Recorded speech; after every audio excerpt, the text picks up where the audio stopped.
Let's begin with the time I didn't know I was black. I didn't know what that meant. I was just a child. Let's begin, in fact, when I was a fetus. The black hospitals were underserved. They didn't have the right equipment. It was basically dicing with death. So when my mother was going to give birth, she decided to go to town and to give birth there. I'm not sure if it was a colored hospital or what, but anyway. So she left when she was in labor very early. Like, as in, I think it was 7 months, 7.5 months pregnant. She went to got into a taxi, which is in the Black Hood, wait for it to fill up, then traveled all the way past the Black Township, into the Colored Township, past the Colored Township, into the White Township, and then finally get off and then walk all the way to the hospital. And when she was at the hospital, the colored lady told the nurse, "Are you mad? Why would you come here so early? You're not due yet. You're not in labor. Go." And she said, "No, can you at least check me, please? Because I believe I'm in labor." And she said, "No, you don't know anything. You're a first-time mother. You've never given birth." I get this feeling she just wanted it gone. But as she was now walking out and down the steps, one of our church members, who happened to be a nurse, sees her and she asks her, "Why are you here? What's up?" And she tells her, "Well, I believe I'm in labor, but the nurse doesn't want to believe me. She doesn't want to check on me." So the nurse, our church friend, said, "No, no, no, let's go back inside." As she was going down up the steps and then walking, my head started crowning. I was being born. And that is how I was born into a racist country and a racist system. But I didn't know it yet. Continue. I don't know it. Even as children, even when we were older, our parents, or my parents, didn't really talk about it. And my friend also says the same thing. It's like this veil of silence from our parents about that time. So my parents decided we want her to have a better education than what blacks are allowed to have. Let's see if we can get her into a colored school. So they got me into a colored creche. I don't know if you'd call it nursery. Yeah. So they got me into a colored creche. And one day, a little boy who had been calling me kafir all along, I didn't know what that meant. My parents didn't tell me, "Oh, that's a bad word. No one should call you that." They just knew that Farouk always calls me kafir. And this time, we were all the children taking steps to get to the top of a set of stairs and then jump down. And before I was ready to jump, this boy, Muslim boy, Farouk, he pushed me off the steps and I fell. I don't know where the teachers were. Later on, my parents told me that they took me to a white school only because they felt that coloreds were more racist than white people. So I don't know where the teachers were now that I think of it. Could they not have? Why weren't they watching? And they ignored me. I must have cried, but they ignored me. And it was only late in the evening that my parents realized that I was in pain and found out that that silly boy had dislocated my shoulder, all because of whatever his parents had told him, and who knows how they were treating their workers at home. He obviously had seen that racist and violent behavior at home. I hope, I don't know what he's like today. I don't want to even know. So that was my introduction into being black, but I didn't know. We go on to, they moved me to a white preschool. That wasn't easy because it's apartheid. Blacks, whites are not meant to mingle. But then a church lady who was a domestic worker slash maid for Raymond Ackerman and his wife, she knew that there was an Ackerman Foundation for school bursary for the underprivileged. So she told my mom that, well, maybe you should apply. And that is how my parents could afford. We had a partial bursary for me to attend a white school. And then, of course, it's finding a white school that will take black me. Eventually, after all many doors were closed, they found an independent school called Micklefield Girls. And that's where I went, Micklefield Girls School. I was the only black girl for most of my time, the only black girl in my class. There was a girl who came, she left. And even later on, that pattern would happen. A girl would come to my school and then she wouldn't even last a year. So I was mostly alone. I didn't really feel any racism until sub A. I'm not sure what you would call it, kindergarten. Yeah. When a pupil, a fellow classmate, was telling us that her uncle and dad are teaching their dogs to attack black men. And the children were so confused, bless them. Black man, but there are no black men. I've never seen a black man, as in black, color black. So who, are you sure they don't mean men carrying black bags? That made more sense to little children. But I knew, and I thought, your dad is training your dogs to attack my father. I personalized it. My father was a black man. I didn't know what to do with that information. I just left it. Well, what else can you do? It's not like I know the father, and I was just six years old. So I couldn't, that was it. But during that time, we were colorblind. Well, we didn't know what it meant. I knew what it meant to be me, but those girls were truly ignorant. They would ask me, oh, where did you get such a nice tan? When I tan, I never get that brown. I'd love to be this brown. Or I had an afro at the time. And they'd ask, how did you get your hair so curly? Did you use very tiny rollers? How did you do it? How did your mom do it? And they couldn't understand that I was born this way. It made no sense to them because their world is white. Before that, another thing that I didn't know, but my mother was working as a maid for a white Jewish family, and I would be there because there was no caregiver for me. And my mom said that the woman would, tell her, dish out for everybody, not my mother, she's not allowed to eat, and not me. So she would dish out for the dog on a human plate of food and give the dog. But I, age 3, age 4, was not allowed to eat. The whole day I sat there waiting for my mom to finish working. No food allowed. That's what happened. And then we go on to age 10. That's when it hit. We had every Friday we had a competition where the girl who had kept her hair the neatest the whole week would win. I would have cornrows, very neat cornrows. I mean, cornrows, fresh, neat, done, never win. I would have 2 cute pony puffs, never win. My hair would be brushed down, because down is right. I would never win, ever. Until this Muslim girl asked my teacher, but teacher, why does Thandi never win? Her hair's always neat, but she's never ever won. And the teacher told her, well, her hair is different to ours. Her hair doesn't count.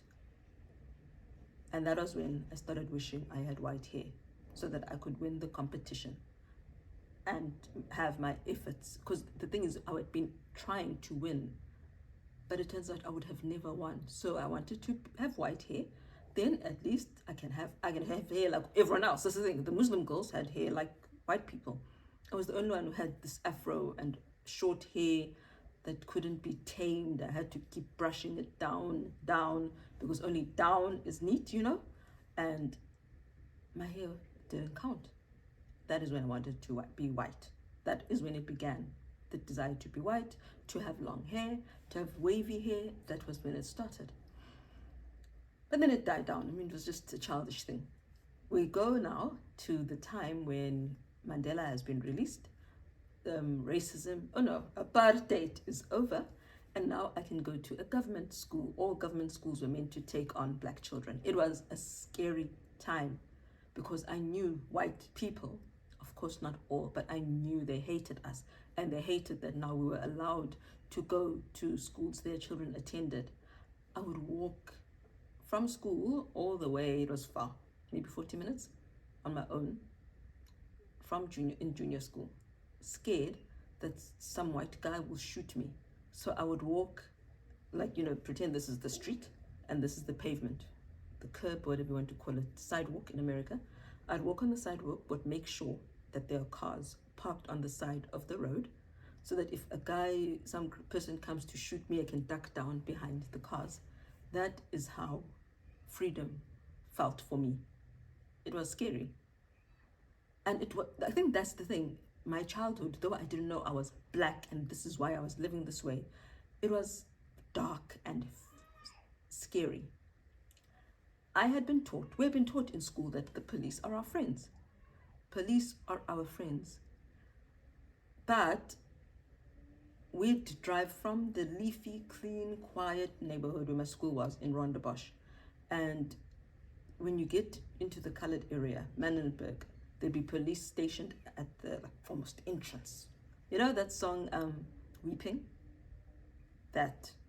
So they'd be at the entrance with their big, scary police vans. They never waved at me when I waved at them. And in my head, I was thanking them. Thank you for caring about our safety. Stupid me. And then the streets would be patrolled by policemen. And they were the ones who were hurting me. I'd be playing outside nicely, calm. My, adults are chanting down the streets, just doing, like dancing. That's what it's called in Xhosa. It's dancing to protest. And then the police are coming. They've got the guns pointed at us from the top of this police Casper. I know they've got different names. And then the smell would come and everyone would have to run indoors. That choking thing, and you couldn't breathe. Tear gas. For me, police meant guns and tear gas, not being able to breathe, having to put Vaseline in our nostrils, we were being choked. Running to close windows, breathing into our face cloths, wet face cloths.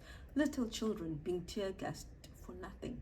That is what the word police officer conjured for me. It was fear. And then there would also be crime in our neighborhood. People who were spying for these horrible police would get punished. And the infamous necklacing. And so I would see people running for their lives, stabbed, bleeding, or on the street being burnt, being necklaced. That was my reality. It was so weird. I didn't know why the police were there. My parents never told me.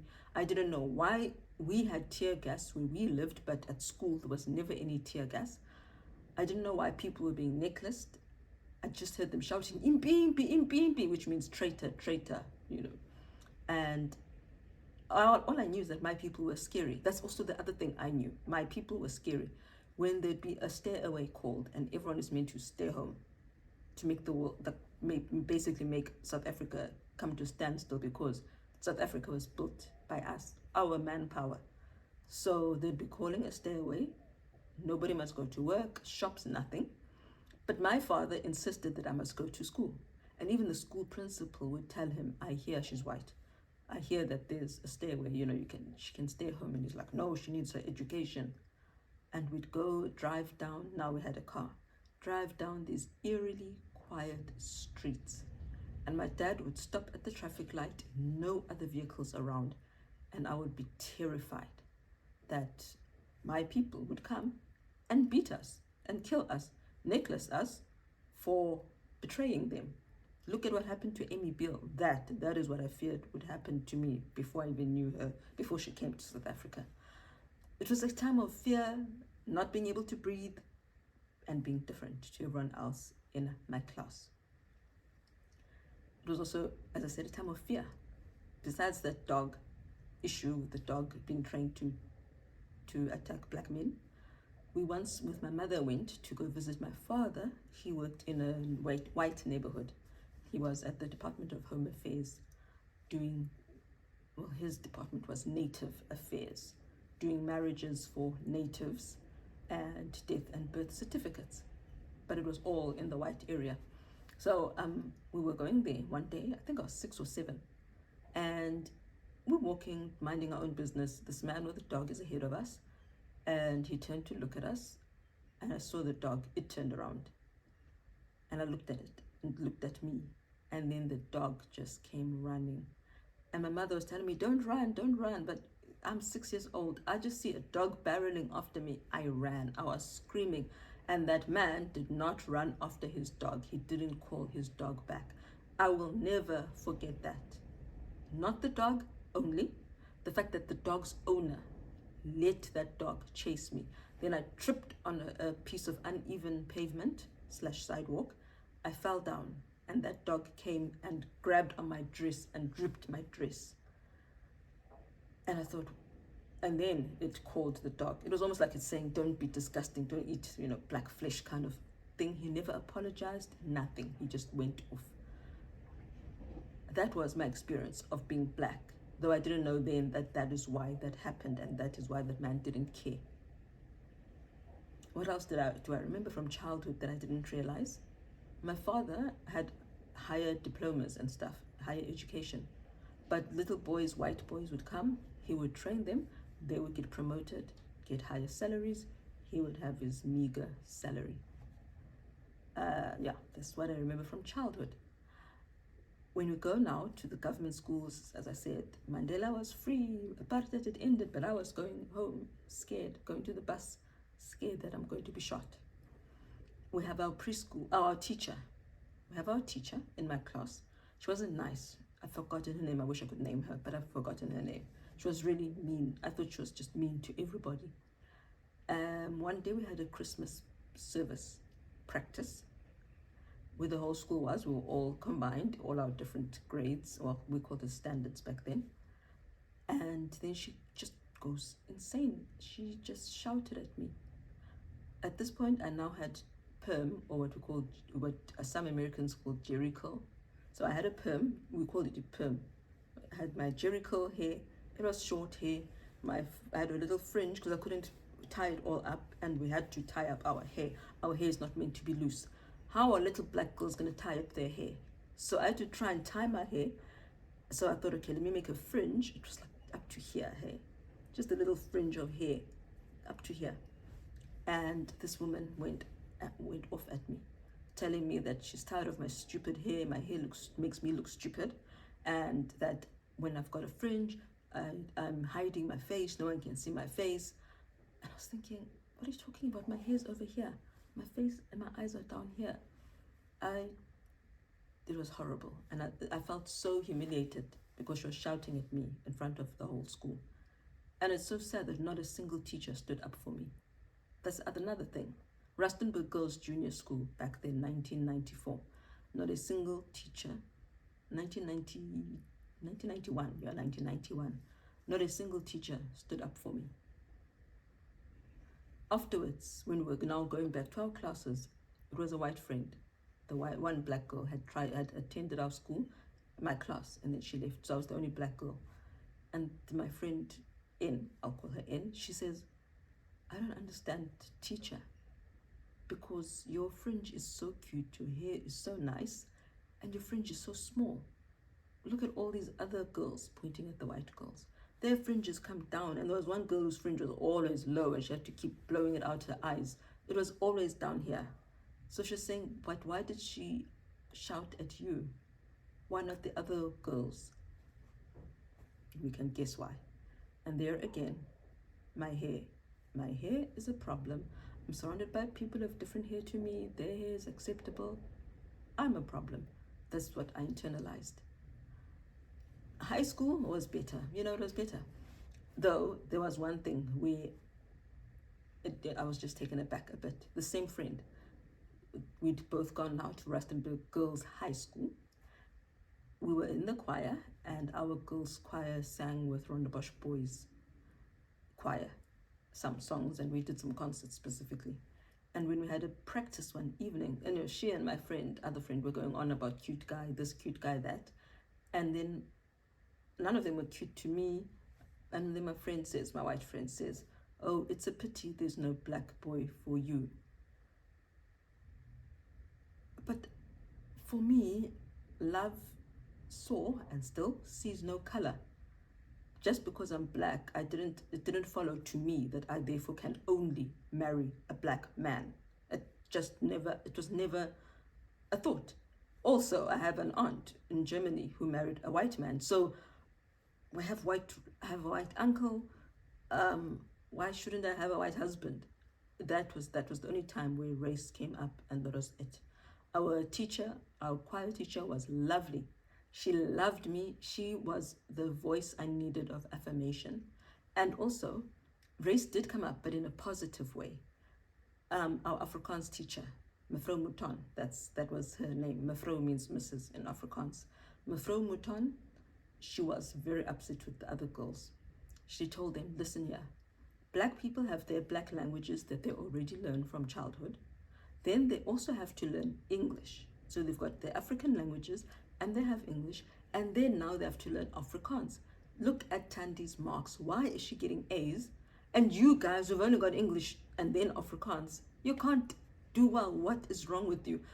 Why can't you do it if she can? You can. Are you being lazy? I thought, wow, she's seen me. You can't be colorblind. Blackness comes with it comes with a baggage. And that is South Africa. We do speak different languages. For example, my mother is Xhosa.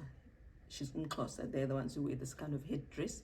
My father is Sotho. He always told me he was South Sotho back then, when we had to fill in forms, writing that we're African, and then if we're African, or we're North Sotho, South Sotho, Pedi, Zulu, Xhosa. He always told me I must write South Sotho, tick South Sotho, because your heritage comes from your father in our culture. So there I was. It was true. My dad spoke Sesotho to my mother. My mother understood Sesotho, but my mother would then answer in isiXhosa. Okay, hold on. The doorbell just rang, and my children are gone.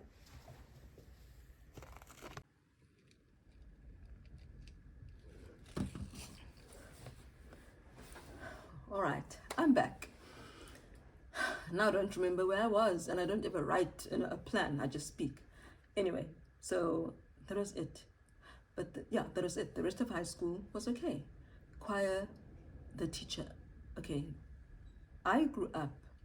So at school, I was told that first at school, I was different and cool. And then at school, I was less than, and I didn't count. And that was the lesson throughout junior school. That was what I internalized.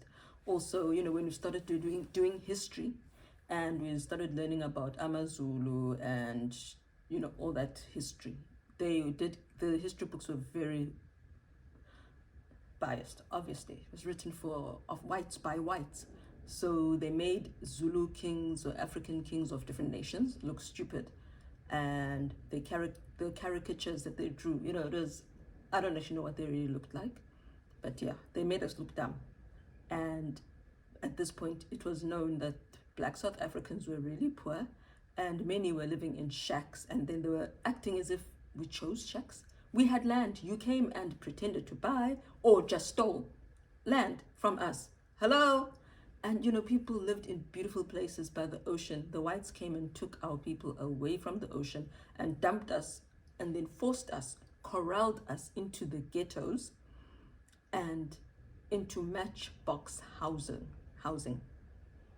And sometimes they would just force them away and not even give them housing. Even those houses you had to apply for.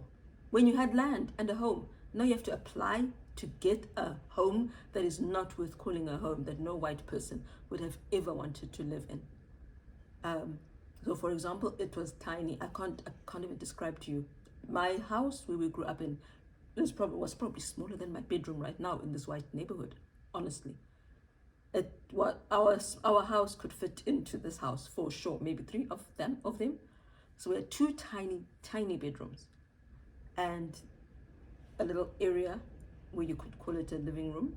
It could fit a dining room table, and that was it. And then a kitchen, and then the toilet and the bathroom were outside. Cold water, you were outside. So we lived in that. And then there were the shacks, informal settlements, that's what they call them now. I think you can look up Cape Town, South Africa, shacks. So the school kids, we're getting older now in junior school, so we're going to 1993. So I was 13 going up there. Do you know Shaka Zulu? Do you know Shaka Zulu? Now it's Shaka Zulu, Zulu, and Gushaka. So already it's grating that people can't try and learn Shaka. not Shaka Zulu. So it already grated. And then they'd be like, do you live in a shack? Do you live in a hut? Because back in the day, our kings did live in huts, and many of our people still lived in huts in the rural areas where they were forced to live, where the grass does not grow. They were forced to live out there in the horrible areas or in the mountainous areas. Not the best land either, not the most fertile, and not the best for to build housing or huts. There's nothing wrong with living in a hut anyway, but the way they were saying it, it was like, you're less than, you're different to us, you poor, you skanky. Because there was this belief they had that shack dwellers are dirty, uneducated. Yeah. So the kids were a problem. High school, it was okay, except for one music day. Besides my friend, we had music class as a class, and we had to bring in one day our music that we like. We still had cassette tapes that day, and obviously everyone has different tastes, but there's some music that is just white and there's some music that was generally preferred by black people, especially back then, especially in South Africa. I can't speak for other countries. Sorry. So I remember a girl called Melody, and she was black. She joined our school maybe in my second last year of high school. Yeah, she joined our school. She had Babyface, and I think it was The Day. It was called the song The Day You Gave Me a Child. That one, the beautiful one about how his wife gave birth and it was a miracle. And every time I close my eyes. Well, I didn't sing it like that, but yeah. And we had been listening to Nirvana and all this other rock music quietly, because we were meant to all appreciate each other's music choices. But when they played Melody's music, this one girl especially started complaining, oh, their music is so horrible, as in black people's music is so horrible. Why do I have to listen to this? No, that was that moaning and complaining, which we didn't do when we had to listen to the rock music. I don't know Nirvana even up to today. I don't want to know Nirvana. Sorry. But we were quiet. But they felt they could, and they did express their distaste and dislike of black music. But yeah, so besides those little things in high school, we had in our cultural dancing, cultural music, I did that. It was always black kids mostly. And then the Chinese kids also started taking part with their Chinese things. It was fun. It was really fun to finally celebrate my blackness. I loved dancing. I loved moving. Music and I are friends, so I loved doing it. I really did. I dressed as Umsutu, and we had fun. And I got so sidetracked, I think because of the doorbell. I was saying, all along my childhood, I'd been told that I'm less than at school, either by the school kids, especially in the end of junior school, or by the teachers. And then at home, I was being told I'm ugly by my mother. I was being told I look like a boy, I'm ugly. I was told that my this lip, I'm not going to ever hide it, is too red. I look like a drunk. I look embarrassing. She made me wear brown lipstick to hide my ugly, embarrassing her lip, because I looked like a drunk. And I was only 13, 14, 15. It's only at age 16 where I said, no, I'm quitting. I'm not hiding who I am. This is how I was created. And the thing is, for our religion, especially back then, our church had very high standards of modesty. We didn't decorate ourselves. So I just knew makeup is wrong because it's a decoration for me. That is what I believed. So when my mother is now hiding a flaw which I didn't believe was a flaw with makeup, it went against my principles. I really hated doing it. Plus being reminded every Sabbath, because she did it when I went to church. You must put this on, otherwise at church you'll embarrass me, you'll look ugly, So I grew up at church. At home, I was told, I'm a boy. I look like a boy. I'm ugly. My forehead is too high. My lips are ugly. My legs are too thin. I was told I can't dance, which is ironic, and I wish I had really compared the two, because in preschool, the ballet teacher asked my parents if I can't continue ballet privately, but we couldn't afford it. So obviously I could dance some kind of dance. And then later on, I did hip hop, modern dancing. And that teacher also said, you should really do this professionally, but I wasn't really into it. I didn't want to dress like that. So I can dance, just not her particular way of dancing, whatever it was. So my point is, that's what I was hearing at home. When I was 16 and I was reading my Bible, we're Christian, Seventh-day Adventist. My mother walked into my room and she says, "What? Are you trying to make yourself holy? Please, why are you reading your Bible?" Like nothing I was or could do was good. And then you have that same message at school. You see it in society because it was mostly white dominated. Beauty was long, curly, flowy, blonde hair. So it was in high school that I realized that I'm not pathetic. First, it was our choir auditions. I'd had to go and have surgery in that first week of school, so I missed the auditions. And I'd been in the choir in junior school. So I begged the choir teacher if she could please do late auditions for me. And my friend also then said, okay, I also want to join.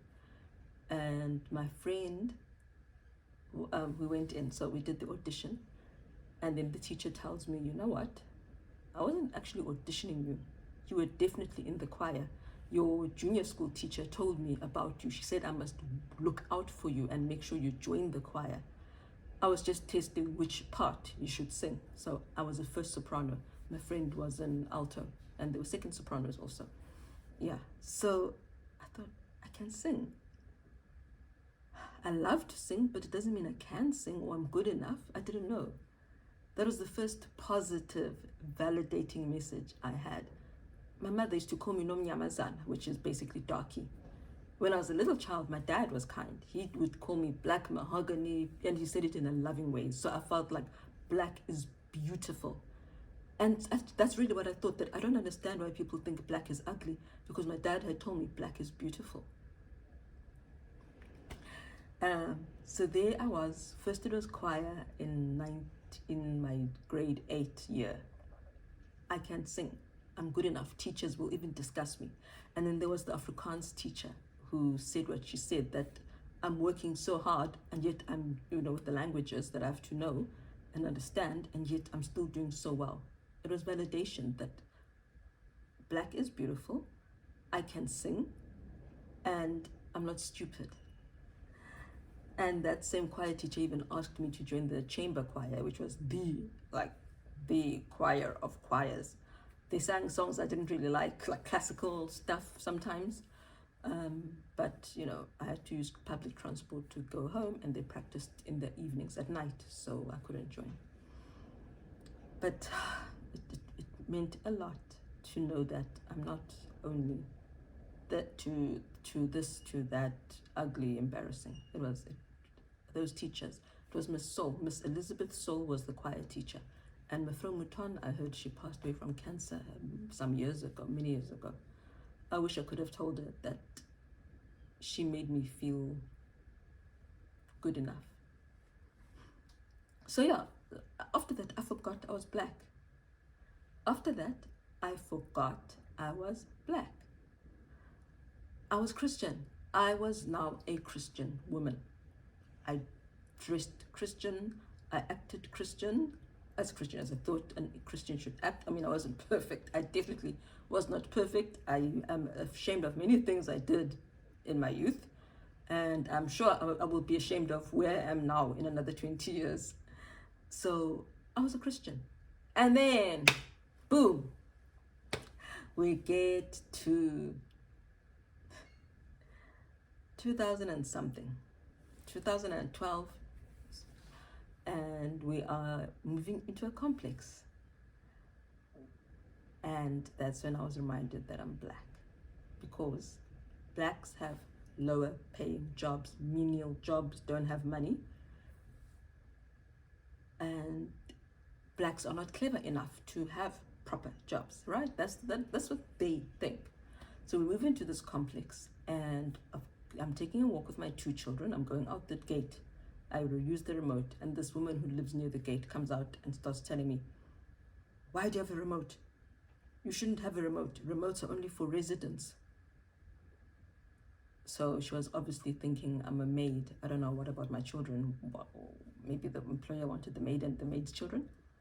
So I told her, I'm a resident. And then she has the nerve to ask, oh, have you bought or are you renting? What? Who in the world are you? The thing is, I didn't have my voice, guys. I did not yet have my voice. I didn't. I didn't think. So I just answered her and walked out. And then that the following year we moved back. We moved to Parklands. We were at Bayside Shopping Centre. It was chock-a-block. Traffic was bad. It was like bad rush hour. I'm at a roundabout. There's a guy who's facing me. He's meant to come this way, right? Or he can turn. So he's here. He could turn this way, or he could come straight down my way, or he could be turning and, coming all the way back and going out. But he wasn't indicating. So if he's not indicating, that means he's going to come and then come straight and go into the shopping center. That's what, you use your blinker, your indicator. So I start moving because he's coming straight, I can go. But he was actually turning. So now our cars they didn't even actually come close, hey. Our cars didn't, because I stopped when I saw that, oh, this loser who's not indicating is actually turning. And then it was him and some white man also next to him. This is a white man. And I was just this black woman going to my husband's office to go study. I was doing my honors in psychology at that point. So I stop. And the man shouted the word, you kafir. And he's laughing with his friends, and then they go. And then I'm driving. Guys, the word, though you have these clever blacks who say a word is nothing, it means nothing, it shouldn't hurt you. You have not heard the malice behind that word. I got to my husband's office. It was quiet, it was evening, so I could study in peace because I had children at home. And I was shaking. I was shaking and almost in tears. I was half scared that those men would follow me. That's the thing. I thought, okay, my word, they're going to wait to see where I'm going and follow me. The venom in the way he said it, and how his friend didn't reprimand him, but laughed with him. I don't know if it's his brother, whoever it was. When he laughed with him, that's then what made it worse. And I thought, we're not free. We are really not free. I mean, there had been signs in university. There was a day my friend and I, black, were lost. It was raining, wearing our raincoats, wearing skirts, and it was raining heavily. And we didn't know where we were meant to go. I can't remember where we were meant to be. So we knocked on this white man's window. He was in a car reading, and wanted to ask him for directions, but he just saw two black people. And I guess because, we had hoods on, he just thought we were two black men. We knocked at his window. It's not like we had guns pointed at him. He looked at us. We were so cold and wet. It was cold, it was winter. And this man, instead of rolling down the window and saying yes, he turned on the ignition. He had been reading a newspaper parked in front of our house. And he reversed out and he zoomed off like he thought we were criminals. For me, I felt so betrayed. That was heartbreaking. It hurt. It hurt that, look at us, we're drizzling in the rain. We're not pointing a weapon at you. We're wearing skirts. Our raincoats were just up to our waist. We are sopping wet. We just wanted directions. And you're so scared of us because of our skin color.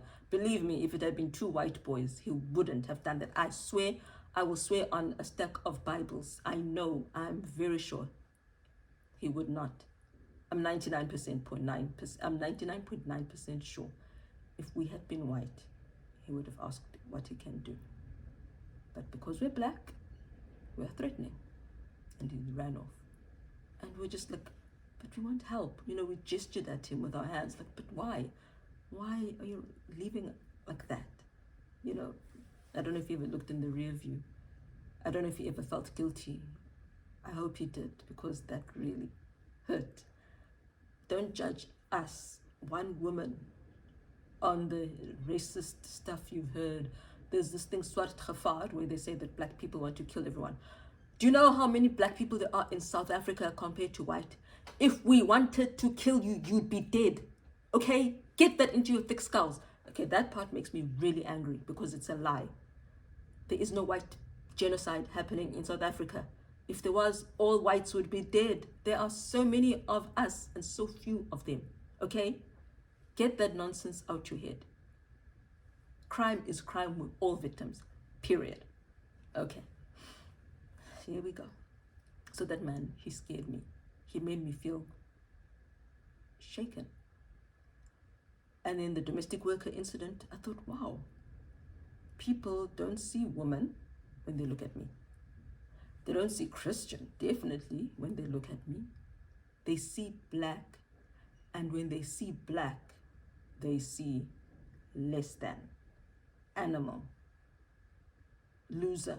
I can't describe it unless you've lived it, what it means to be less than. It's more than just not important.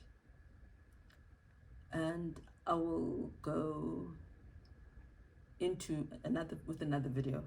That is when I will tell you how I became black. I am now an African woman, and that is why I mentioned it in the name of my channel, the Ankylosing African Sabbath Keeper, because Sabbath Keeper was my identity. I was a woman who kept the Sabbath. I followed God. I mean, Luke 14 verse 16, he tells us Jesus went to the synagogue on the Sabbath. Jesus kept the Sabbath. I keep the Sabbath. And that's who I was. I was a follower of Jesus. But that was just a precursor of what was going to happen when we moved to Maritzburg and Philadelphia. It's a little town. Both are little towns outside of Cape Town. That was what made me realize I'm not Christian. I will never be Christian to these losers. I am black first, and I'm black in a negative way. And that was when I started to not embrace my blackness, because I have natural hair. I embraced it long ago. And I'd always loved my dark skin. In fact, I didn't realize black was ugly, dark was ugly, until a friend of mine said she thought her husband, when they were dating, was after her sister, because her sister is light-skinned, therefore beautiful. No, man. Your skin color your skin color is not what defines your beauty. That's when I realized that, oh, dark is ugly. And I then saw it in the media more and read about it. Colorism is deep. But so this was just the beginning of when I didn't realize I was black, even though there were reminders, or I didn't know what it meant to be black. I didn't know what apartheid was. I just knew that we had to live somewhere else. We couldn't live where they were, my schoolmates were living. I just knew that I was scared of white people, and that white people's dogs were set on me. That's what I knew. But I didn't know that they hated us. Us who lived here, who they found here. That I didn't know.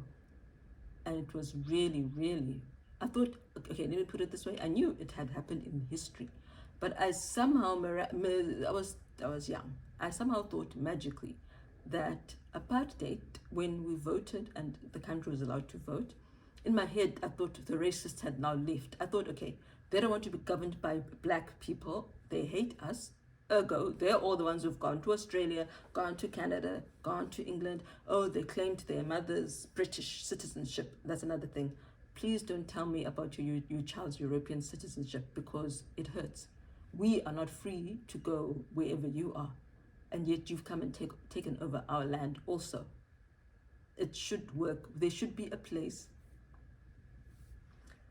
where a better country, because South Africa has just gone down the drain. We're going to become another Zimbabwe. The crime, the lack of opportunity, I think especially for me, it's the lack of support for special needs parents. Places like the Netherlands, they've got better support. Even the UK has better support. A mother came from the UK to South Africa and said, wow, my child is autistic. There's nothing here. Can someone lead me in the right direction? I wish there was a way for us to be accepted in another country based on our heritage. a better country where we can also go and taste what it's like to live free and to be able to give our children what they deserve. I really wish that existed. So yeah, anytime someone mentions South African, mentions their British passport, they're another reason why I can't ever say that white people are African. They're not.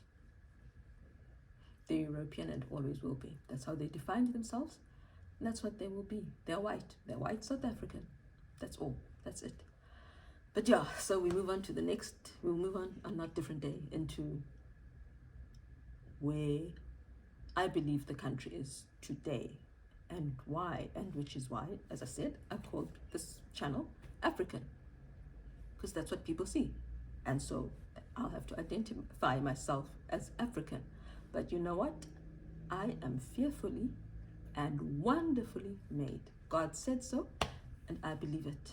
As African or as black as I am, red embarrassing lip or not, I am fearfully and wonderfully made, and so are you, no matter what you are. Because I don't hate white people.